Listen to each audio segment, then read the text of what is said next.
Mishnah, vous entendez, parle du fait que si quelqu'un il parcourt, il passe sur les versets, quand il parcourt les versets. Il parcourt, oui. Il parcourt les versets de la Megillah. Pour des raisons techniques, où il veut vérifier s'il y a des erreurs, où il est en train de donner une dracha. Il est en train de parcourir le texte. S'il a la kavana pendant qu'il parcourt le texte, d'être quitte de la mitzvah de Megillah, il est quitte. Et s'il n'a pas la kavana, et ça reste simplement qu'il est en train de parcourir le texte, il n'est pas quitte. Ok? On parle de quelqu'un qui est en train d'écouter le Baal Koré. Il y a quelqu'un qui est en train d'écrire la Megillah, donc il est en train de parcourir le texte, ou il est en train de vérifier le texte pour voir s'il y a des erreurs, ou il est en train de donner une dracha. Quoi que ce soit, on parle de quelqu'un qui... Mais la Gemara va demander tout de suite la question. Tout ça, c'est une question de kavana pendant qu'il va parcourir le texte. S'il a la kavana d'être quitte de la mitzvah, il est quitte. S'il n'y a pas de kavana, il n'est pas quitte. En dépit du fait qu'il est en train de parcourir le texte. La Gemara demande Hey Ridam, de quoi on parle? Ideka mesader psuka vekatavla. Si il est en train de dire à haute voix un verset par cœur, et puis après il écrit. Donc il dit un verset, il écrit. Il dit un autre verset, il écrit. Si c'est ça dont on parle, ki chiven libo maihava, même si il va avoir la kavana, maihava, qu'est-ce que ça va lui aider? Al pehu, il est en train de quoi? Il est en train de lire la Megillah oralement, par cœur. Quand il récite un verset, puis il écrit. Il récite un autre, mais il récite de quoi? Il récite par cœur. Et nous, on avait dit avant qu'on n'a pas le droit de réciter la Megillah par cœur. Donc, al-pehu, même si tu as la kavana, ça ne va pas t'aider. Elle a plutôt de quel scénario on parle? De katav, psuka, vekaile. Il fait l'inverse. D'abord, vous y êtes ou pas? D'abord, il écrit un verset. Il écrit. Après qu'il a écrit, il le lit. De katav, psuka, vekaile. Alors la grande dit, là aussi c'est un problème. Ou miyatsa, comment tu vas dire qu'il est quitte? Vaha amar Rav Yichelbo amar Rav Chama bar Guria. Amar Rav, halakha ki divrei haomer kula. L'halakha selon celui qui dit qu'il faut lire toute la Megillah. Va filu le mandama, et même selon celui qui dit que ce serait suffisant de lire à partir du verset qui dit Meish Yehudi, qui est un peu plus tard. Mais de toute façon, néanmoins, on a besoin que la Megillah entière est écrite. Elle est écrite entière. Déjà écrite. Oui. Alors, le Seigneur que tu dis que c'est écrit, après que c'est écrit. Au fur et à mesure. Oui, à fur et à mesure, ça ne marche pas. Elle a de manche Megillah Kame. Il a placé une Megillah complète et écrite devant lui. C'est un sofer. Vekarela mina. Psuka, vekatavla. Ça, c'est le scénario. Il a une Megillah devant lui, complète. Il lit, à fur et à mesure un verset. Après qu'il lit, il écrit. Donc, il n'est pas en train de lire par cœur, parce qu'il lit du texte qu'il a. Le texte, il est complet. Et on parle de là. Alors, dans ce scénario, s'il aurait la kavana d'être quitte, la mitzvah de Kriyat Megillah, il serait quitte, sinon non. Alors la Gemara dit, si c'est comme ça, l'Eima, ça va prendre du temps, ça prend beaucoup de temps. Est-ce que je peux poser une question au sujet de Kavana? Parce que finalement, on répète des mots, mais sans savoir, sans être sûr d'avoir compris la signification de ce mot. Que veut dire Kavana? Kavana, c'est simple, c'est une bonne question, Richard. Kavana, ça veut dire d'être conscient du fait qu'à travers l'acte que je suis en train de faire, je fais une mitzvah. Je suis maintenant en train de faire la mitzvah. C'est ça la kavana. L'intention, à travers l'acte que je fais de faire la mitzvah, de Kriyat Megillah. Ça peut être kavana. C'est-à-dire, je me dis, oui. je vais lire le sujet Megillah. C'est ça. Oui. Par exemple, je te donne un exemple. J'ai l'intention de lire la Megillah et je la lis. Oui. C'est ça. De faire la mitzvah, de la réciter et je la lis. Tu fais une action tout en ayant conscience que c'est une mitzvah. L'action que tu es en train de faire. Par exemple, je te donne un exemple. Leila Seder. S'il y a quelqu'un qui n'est pas religieux et qui est aussi ignorant, un juif ignorant, ça existe.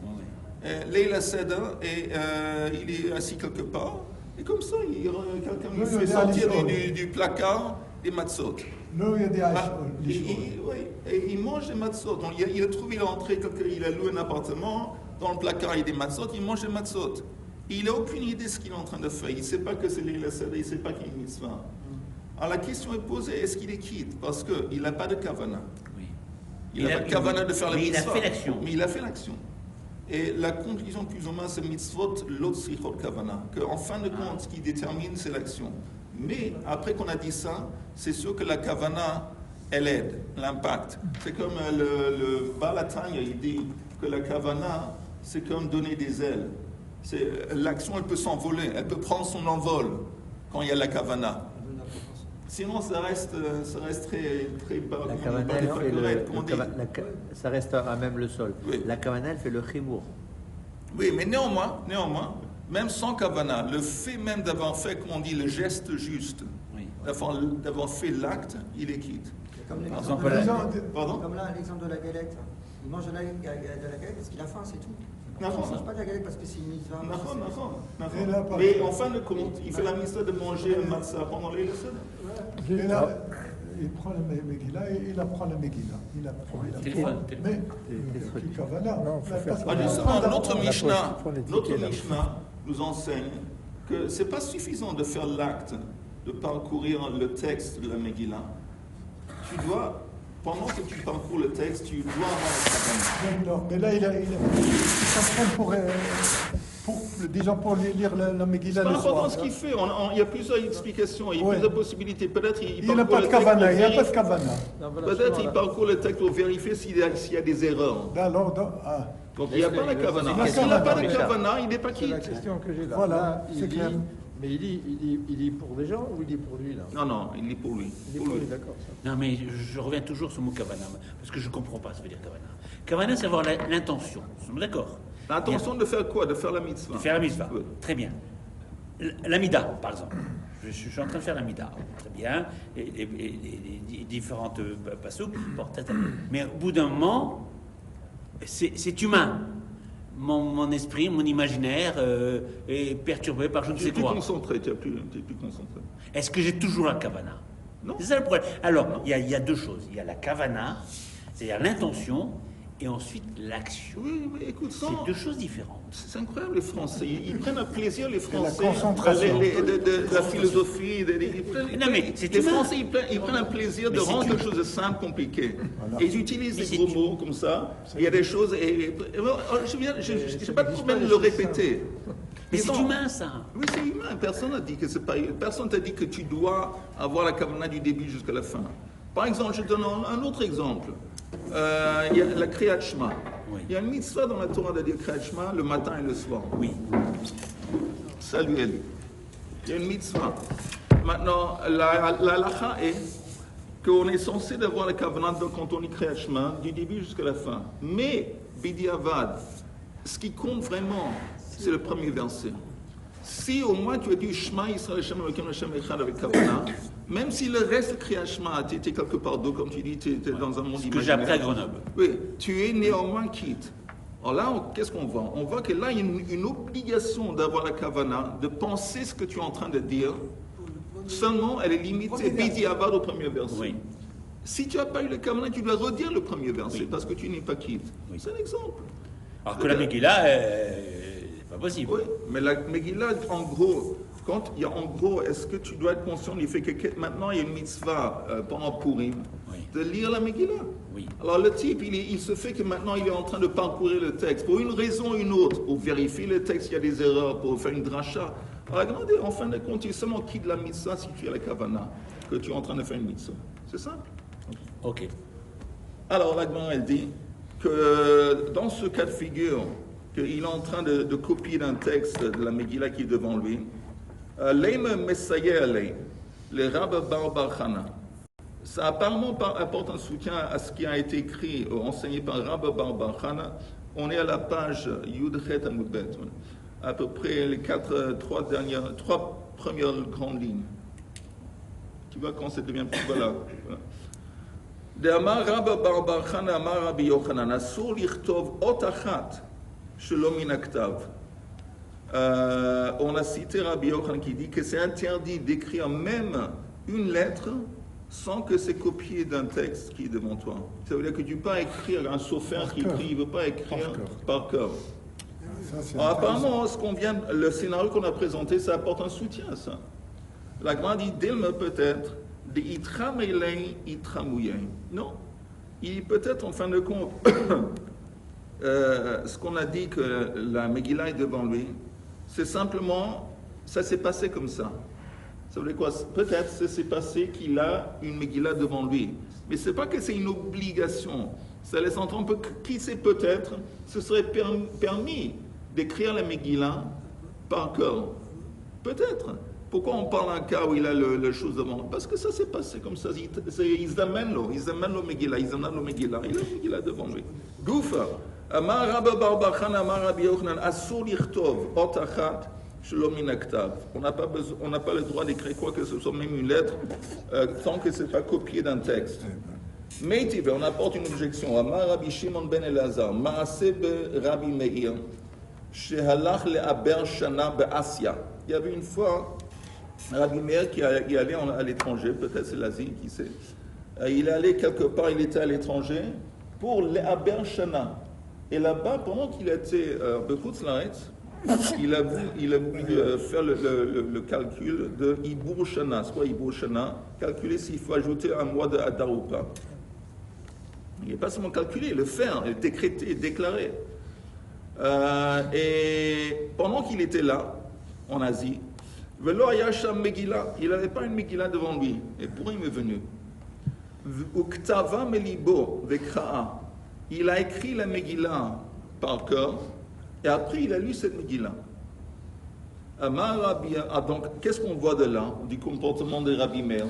Qu'apparemment, oui, ce serait permis d'écrire une Megillah par cœur, parce que si ce n'était pas permis, quand il lit la Megillah pendant Purim, il lit un texte qui n'est pas sourd. S'il est quitte, ça veut dire que c'est permis, apparemment.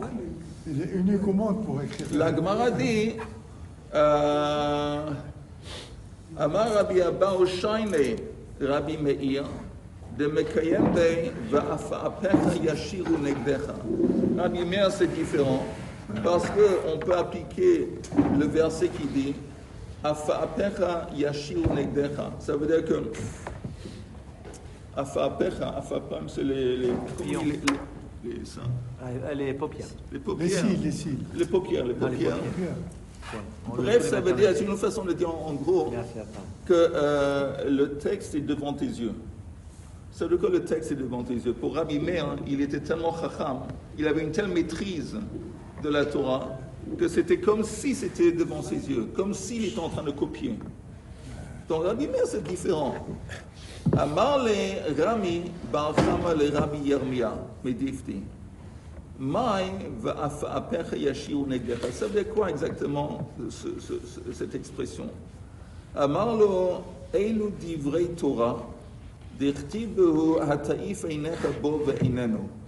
En parenthèse, le mot afa'apam, on avait dit c'est des paupières, mais aussi on retrouve dans le mot af. Af, c'est s'envoler. Af, c'est le nez. S'envoler. Non, af, c'est oui, mais af, le nez. C'est avec Aleph, Aleph P, et ici c'est Ain. Et ça vient du mot laouf. La Torah est comparée à un oiseau. De quel point de vue? Que si on ne fait pas une chazara, si ça s'envole. C'est pas comme on a acquis quelque chose et on l'a empoché, c'est dans notre poche et acquis. Non. Si on n'est pas constamment en train de revoir, ça s'envole. Au niveau de la conscience, la mémoire. Comme en première année de médecine. Je répétais. Alors ici, apparemment, c'est une skoula, c'est une caractéristique de fond de l'étude de la Torah, que sans retourner tout le temps constamment, ça s'envole.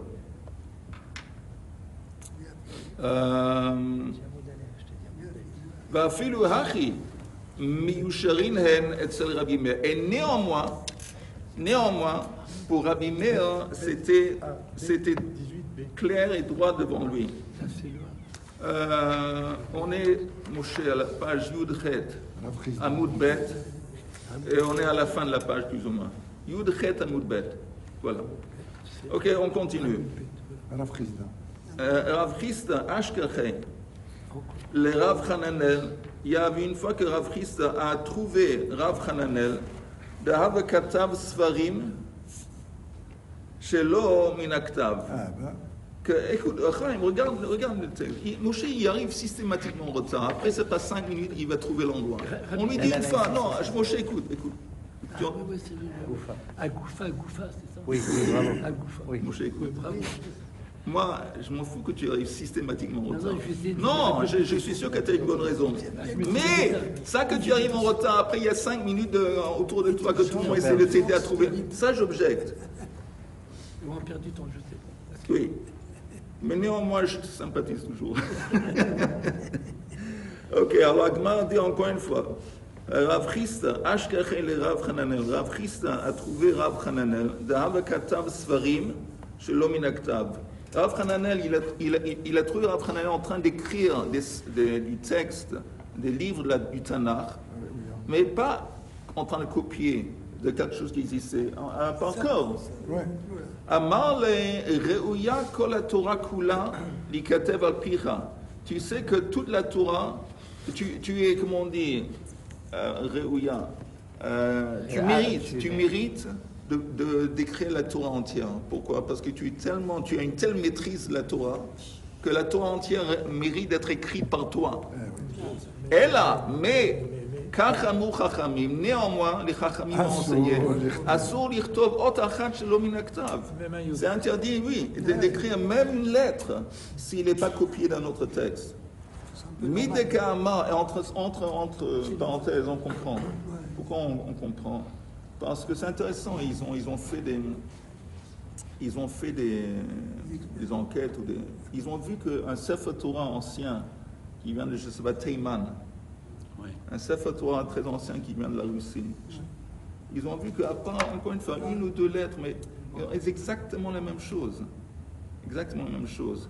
Et comment on arrive à ça? Justement, entre autres, par ces gens d'Allah qui dit qu'il est très très strict, qu'il faut, quand on copie un texte, quand on écrit un texte, jamais par cœur, toujours le copier dans notre texte. Il y a un risque d'oublier une lettre, un truc comme ça, c'est ça? Pardon? Il y a un risque qu'il oublie une lettre dans ce qu'il écrit. Et le par cœur, le fait de faire par cœur. Oui, exactement. Il n'y a pas un truc. Exactement. Il y a un risque que. Voilà, exactement. Sans parler des quêteurs et de tous les mecs. Absolument. Alors il lui dit, écoute, c'est vrai que tu es un géant spirituel, tu as une telle maîtrise que la Torah mérite d'être écrite par toi, mais néanmoins, il y a un halakha qui dit qu'on n'a pas le droit d'écrire une lettre qui n'est pas copiée dans notre texte. Alors, le fait qu'il lui a dit ça, que la Torah entière mérite d'être écrite par toi, ça laisse entendre qu'il avait une maîtrise totale du texte, ça laisse entendre que la Torah était devant ses yeux.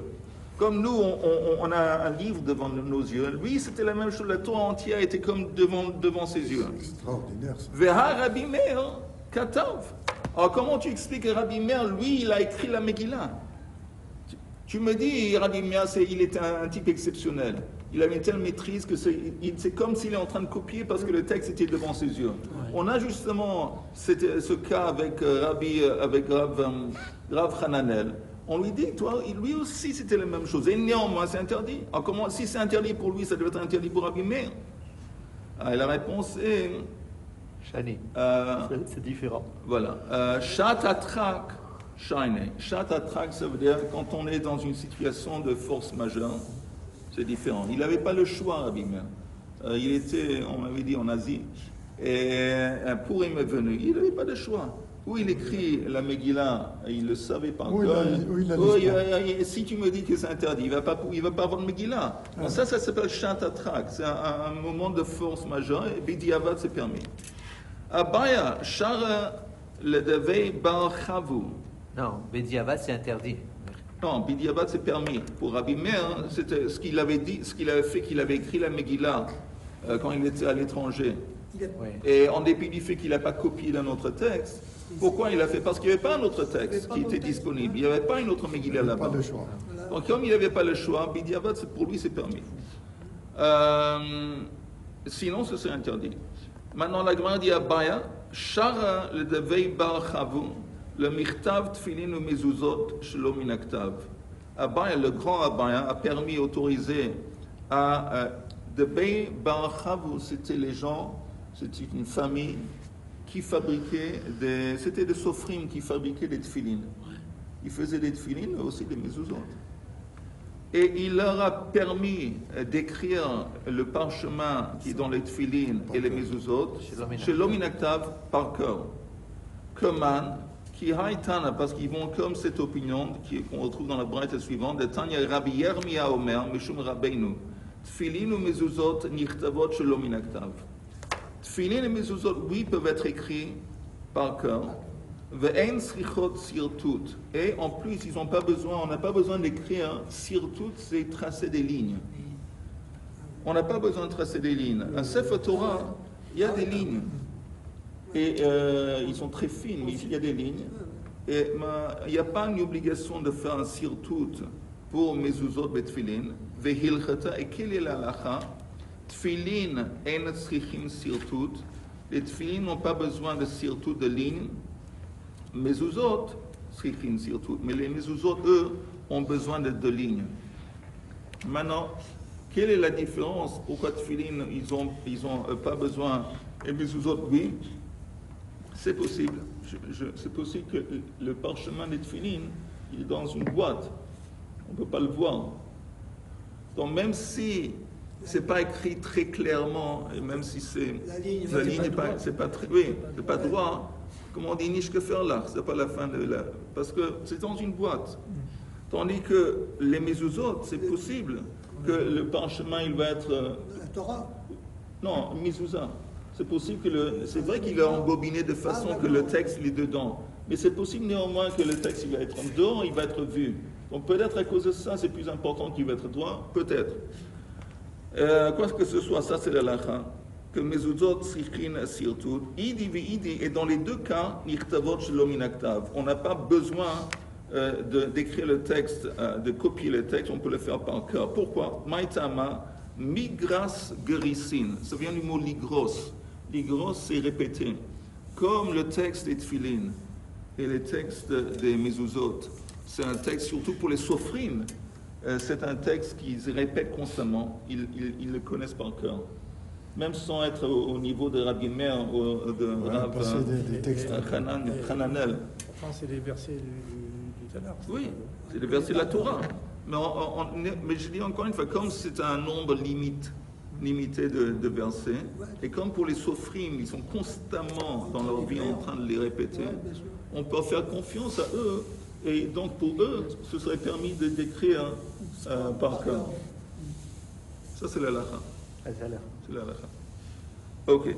Haïtak tuva bassam. On avait dit que si la Megillah a été écrite bassam, c'est quoi sam? On a dit sam, la Gemara dit c'est sama. Oh, c'est quoi sama? Je pense que c'est jaune, une peinture jaune. Zarnir. Rache dit zarnir. Hors piment. Traduis là-bas? Une peinture jaune. Hors piment. Hors piment? Hors piment. Ok, ça, sacre, c'est quoi sicre ou sacre? Amara babarachana sicre, c'est rouge, une peinture rouge. Sikra, c'est l'avenir. Sicre teshma, komus, kuma. Komus, ça vient des arbres. Comment on appelle ça, le truc qui vient des arbres? La résine. La résine. La résine. Ça, c'est komus. Et en haut de la page suivante, kankantom, charta de ushkafe. Du sulfate de zinc. C'est de quoi? Du sulfate de zinc. Ah, ça c'est en haut. Kankantom, non, je pense pas. Kankantom? Du sulfate de zinc. Ah, intéressant. Parce que, ok, en Rashi dit ici que c'est le noir. Sam Shetsovim Bonemenain Shorim. C'est le noir que les sandalines, comme on dit. Les cordonniers, ils prennent de la peinture noire pour faire les chaussures. Oui, pour les chaussures, ça c'est vrai. Mais tout ça c'est invalide pour écrire la Megillah. Diftera. On avait dit, tu ne peux pas non plus écrire la Megillah sur une peau qui est diftera. Alors c'est quoi diftera? La Gemara explique. De maliach vekamiach. Qu'est-ce qui se passe avec la peau d'une bête qu'on fait, qui subit shrita? Après, on enlève on nettoie. Mais après, on va saler, on va tremper le truc, là, la peau dans du sel. Vélo afitz. Un camir aussi, on va le mettre dans l'eau. Donc, on va tremper le truc, la peau, dans de l'eau et du sel. Dans de l'eau et du sel. Ça va la rendre tendre. Et aussi, ça va enlever les cheveux. Les cheveux, ils vont tomber parce que c'est acide. C'est acidique. Les poils. Les poils. Les poils. Mais c'est pas afitz. C'est quoi afitz? Je pense... Répandu. Hein? Pas répandu. Non, afitz, après qu'on a trempé la peau dans de l'eau et du sel, après on la trempe dans quelque chose avec de la chaux, je pense. Mais qu'est-ce que vous avez? Hein? Ils disent la farine. Farine, ok, dans l'eau avec la farine. La farine. Pour la blanchir, Ah, je crois. ça, ils ont fait la première étape. Ils Avec ont des trempé noix la de peau dans de l'eau et du sel. Ils l'ont pas trempé dans la deuxième étape qui comprend de la farine. Et ça, ils n'ont pas fait. Donc, c'est invalidé. Maintenant, c'est quoi Nia? On ne veut pas écrire la Megillah sur Nia. C'est quoi Nia? Machaka. C'est des comment on dit, assavim. Comment on dit assavim en Une français? herbe, une herbe. Des herbes, des plantes qui ont été passe. collées ensemble, qui ont été écrasées, collées ensemble, et ça fait Nia. Ça ne marche pas. Ça peut seulement une Megillah Kshera. Ça doit être sur la peau, un claf, la peau d'un animal. On ne veut pas prendre du papier et le faire sur du papier. Nia. Qui comprend papier, c'est qu'on peut assavim, des herbes qui ont été aplaties et collées ensemble. Mechake. Machaka. Nia ou machaka. Du papier qui s'efface. Non, l'explication de Nia, c'est quoi Nia? Machaka. Alors, c'est quoi Machaka? Rashi dit. Regarde le Rashi, deuxième ligne d'en haut. Min asavim asui al yedei devek. C'est des espèces d'herbes qui ont été collées ensemble. Ok. La grande. La peau, c'est épais quand même. Oui. Bah, le parchemin, enfin. D'accord, mais c'est très fin. Ouais, Il coupe. Il coupe. il la travaille, à force Oui, de la oui, grâce. oui, oui, oui. Non, je crois qu'il a la peau peut-être. Ok, on avait dit, tant que la Megillah, elle doit être écrite ashurite. Ok? Ad shete ktuva ashurite. Ça veut dire en Lashon HaKodesh en hébreu. D'echtiv kirtavam vechizmanam. Kirtavam, ça doit être écrit selon leur écriture. C'est quoi notre écriture? L'hébreu. Al hasefer ou bedio. Minalan. Où est-ce qu'on sait que ça doit être écrit sur un sefer? Sefer, c'est vraiment une Megillah. Sefer, ça veut dire une Megillah. Un parchemin. Oui. Et ça doit être écrit avec de l'encre, dio. Alors la Gemara demande d'où est-ce qu'on apprend ça? Minalan, atia ktiva ktiva. Une xerashava en utilisant le mot ktiva. Tiv hachava tichtov estera malka. On retrouve le mot ktiva ici, dans le contexte de la Megillah. Ou ktiva, mais là-bas c'est écrit Vayomer lehem baruch mepiv yikra elai et kol advarim ha'eli vani kotev al hasefer bedio. Et ici dans ce verset on retrouve le mot écrire, kotev, mais en plus c'est écrit sefer et dio. Donc la xerashava, c'est quoi une xerashava? Vous entendez? Une xerashava, c'est quand on retrouve on a un mot ici. C'est pas évident quel est le sens de ce mot. Le même mot apparaît là-bas. Là-bas, on voit que ce mot il a un sens tel et tel. Donc on dit de la même façon que là-bas il a le sens tel et tel, la même chose ici. Alors, comme le mot ktiva là-bas, c'est juxtaposé avec sefer et dio. Donc on dit ici aussi quand c'est écrit Esther Tirtov, Kotev, c'est aussi sefer et dio. C'est clair? Oui. Ok, on arrive à la Mishnah. Mishnah importante. Tous les Mishnahs sont importants, mais celle-là en particulier. C'est écrit Ben Ir, She'alach le Krach, Ben Krach, She'alach le Ir. Si, qu'est-ce qui se passe? On avait dit qu'un Ben Ir, un résident d'une ville, il lit la Megillah quand? Le 14 ou le 15. Le 14. Oui, mais tu dois choisir. Non, le 14. Le 14. Le 14. Et Ben Krach, le 15. Alors, qu'est-ce qui se passe à quelqu'un qui est un habitant d'une ville qui se trouve dans un krach? Un habitant d'un krach qui se trouve dans... Ben ir she'alach le krach, ve ben krach she'alach le ir. Im atid lachazor imkomo, korek imkomo. S'il sait qu'il va rentrer chez lui, on va en parler, alors il va lire selon son son habitude, son minhag, et pas selon les gens de la ville dans laquelle il se trouve. Mais s'il ne va pas retourner chez lui, Koré Imahen, il va lire avec eux, les habitants de l'endroit où il se trouve. Il n'a pas de choix. On va en parler. Ou Mehechan Koré, à partir de où est-ce qu'il y a une obligation de lire la Megillah? Parce que quand on dit à partir d'où il faut lire, bien sûr, il faut lire à partir du début. Mais si la Mishnah dit à partir d'où il faut lire, ça veut dire à partir d'où est-ce qu'il faut lire le minimum, au moins, ça il faut lire pour être quitte. Az meichan koré Adam et Megillah vayotse bayedei chovato. Il y a plusieurs opinions différentes. Rabbi Meir Omer Kula. Oui, Rabbi Meir dit il faut lire tout. Rabbi Yehuda Omer Meish Yehudi. Il dit non, ce serait suffisant de lire Meish Yehudi. Rabbi Yose Omer Me'achar Hadvarim Ha'ele. C'est écrit Achar Hadvarim Ha'ele. Achashverosh Gidal et Haman. Que Achashverosh il a fait monter Haman. On va en parler de ça aussi. Mais pourquoi il y a des rabbins comme ça qui disent qu'il ne faut pas lire tout, mais juste une partie pour être... On va en parler. pour être- Bonne question, on va en parler. Il n'y a pas de sens. Tu as raison. On va en parler. Encore une fois, tu entends, c'est pas qu'il faut lire, tout le monde est d'accord qu'il faut lire toute la Megillah. La question est, si pour une raison ou une autre, quelqu'un est arrivé 1 ou 2 minutes en retard, et il est arrivé au texte où il est arrivé à ça, alors est-ce qu'il est quitte Bedi Avad ou pas? Ça, on va en parler. La Gemara dit, ça qu'on a dit, que quelqu'un qui se trouve dans une autre ville, lui il est le résident d'une ville, un ir, il est dans un krar, ou vice-versa. Ça s'applique seulement quand il va rentrer chez lui la nuit du 14. Aval, ein atid lachazor beleile 14, koré imahen. Mais s'il ne va pas rentrer la nuit, s'il va rentrer le matin, le lendemain matin, il doit lire avec eux. Vous entendez? De quoi un exemple? Vous entendez? Quelqu'un qui est un résident d'un krar, lui il est censé de lire le 15. Maintenant il est de passage, donc il est dans une ville, et on lit la Megillah le 14. La Mishnah dit qu'il s'il rentre chez lui, s'il va rentrer chez lui, il n'a pas besoin de lire avec eux. Il va lire la Megillah le 15 quand il fait chez lui. Ah, il y a une explication, une précision importante de Rav. Il dit ça dépend, c'est quoi quand il va rentrer? Quand il va rentrer la nuit. Si le type il va quitter la ville pendant la nuit du 14, il ne va pas lire la récitation de la nuit du 14 avec les gens. Il va rentrer chez lui et la nuit du 15, il va lire et le 15 le lendemain.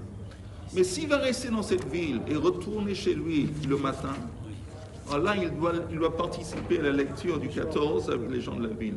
Et pas seulement le 14, j'y pense aussi le 14 le matin, pas seulement la nuit, mais le... Donc, enfin, pourquoi il y a une distinction entre la nuit... Oui. Pourquoi on voit ici que la récitation du matin est plus importante que la récitation de la nuit. Et c'est vrai. Que la récitation de la Megillah, l'essentiel, c'est le jour et pas la nuit. On le fait aussi la nuit, mais l'essentiel, c'est le jour. Parce qu'il passe d'une journée à l'autre. Il est évident que s'il passe du 15 au 16, c'est trop tard. Non. On parle encore une fois. Un résident... La nuit, c'est le début du jour. Attends. Oui, tu as raison. Un résident d'une ville, une grande ville, où on lit le 15. Une ville fortifiée au temps de Yoshua bin Nun. Lui, maintenant, le 13, le 14, il est dans une ville normale où on lit le 14. La question est, est-ce que lui, il est obligé de se joindre à la récitation dans la Beit Knesset le 14? La réponse est, ça dépend à quel moment est-ce qu'il va rentrer chez lui. S'il rentre chez lui pendant la nuit du 14, il sait qu'il va rentrer la nuit chez lui. Il n'a pas besoin de participer à la récitation de la Megillah la nuit. Et il va attendre qu'il rentre chez lui. La nuit du 15, il va faire la mitzvah de la Megillah selon sa vie. Mais s'il va seulement rentrer chez lui le lendemain, pendant la journée du 14, il est obligé de participer, il est obligé de lire la Megillah avec les gens de la ville du 14. La nuit et le jour. La nuit et le jour. Ok? Ça, c'est ce que Rav dit. Et la Gemara dit, bon, encore un petit peu. Mais il prend un risque. Quel risque? S'il a un incident, quand il va aller chez lui pour lire la Megillah, S'il y a un incident, on veut dire. Un retard. Il ne va pas participer avec les gens. Et après, il arrive chez lui, c'est trop ça tard. laisse entendre qu'il va lire la Megillah. Il va lire la Megillah peut-être. Mieux la veille, non, c'est mieux non, de lui, s'assurer de dire la il veille. va la lire même sur le chemin. Même en chemin, il va lire le 15. S'il a une Megillah avec lui, il va le lire quand il est dans le train, je ne sais pas quoi, le 15. La nuit du 15 et le lendemain du 15. Je n'ai pas compris. Oui, vas-y. Il habite à Jérusalem. Oui, très bien. Le 15. Il lit la Megillah. Et puis pour des raisons X ou Y, il doit se déplacer, aller dans une ville qui n'est Non, pas... alors justement, comme tu dis, s'il est déjà le Il n'est 15, pas chez lui. s'il est là déjà le 15, Il a lu il y a chez pas- lui. Oui, il n'y a pas de 16, il n'y a pas de récitation de la Megillah le 16. Il doit, 2 fois, il doit lire. Hein? Non. 2 fois. Je te dis encore une fois, si ce type qui est du 15, un endroit où on lit le 15, il est dans une ville où on lit le 14, est-ce qu'il doit se joindre à tout le monde ou pas? Tu comprends la question, hein?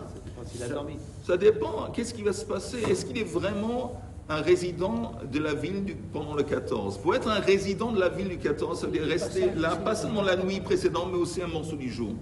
Si tu es là aussi un morceau du jour, une part de la journée et la nuit, tu t'appelles un résident de la ville et tu es obligé de dire ça avec tout le monde d'autre le 14. Si tu sais que tu vas voyager, rentrer chez toi la nuit du 14, tu ne fais pas partie de la ville et tu vas rentrer chez toi, tu vas le dire le 15. Il doit lire 2 fois la Megillah. Alors justement, est-ce qu'il va le lire 2 fois? Je pense que non. Il est déjà quitte de la Megillah avec le 14. Il ne va pas devoir le relire encore une fois. Ah, d'accord. Mais pour mieux répondre à cette question, on va devoir se retrouver demain. Et Binada. Ben, je ne pourrais pas être, ça va demain matin. de bonne Excellent. heure. Qui? Vous allez. Shmuel et moi, on va pour les Khayalim, ça va. Mais je vais te On va dire. partir à 8h, je sais. Pourquoi pas aller voir les Chayalim 3/4 d'heure plus tard? Comme ça, vous faites une mitzvah au début de la journée, vous faites une mitzvah de Torah. Parce Torah. que on Après, doit- vous allez voir les Chayalim. Et parce qu'ils ont des heures où ils peuvent manger. On ne peut pas faire bouger les heures par rapport à ça. On est obligé d'être là-bas. C'est eux qui nous donnent les heures. C'est les heures qui nous donnent qu'on peut rentrer. Qu'on soit là-bas à 9h, qu'on soit là-bas. Là, ça va, c'est pas loin. Demain, ce qu'on sait. Demain, Qu'on travaille on, à va pas loin. quand On a 40 minutes de route. Alors moi, je vous Le propose la petit-déjeuner. chose suivante. Je propose de vous vous disposer. Demandez au Rabban Ishai. Parce que lui, il se connaît mieux en halakha que moi. Qu'est-ce qu'il est l'halakha? On a un cours de kfiyut de limoud. Qu'est-ce qu'on fait vis-à-vis des mitzvahs des autres soldats? Qu'est-ce qu'on fait?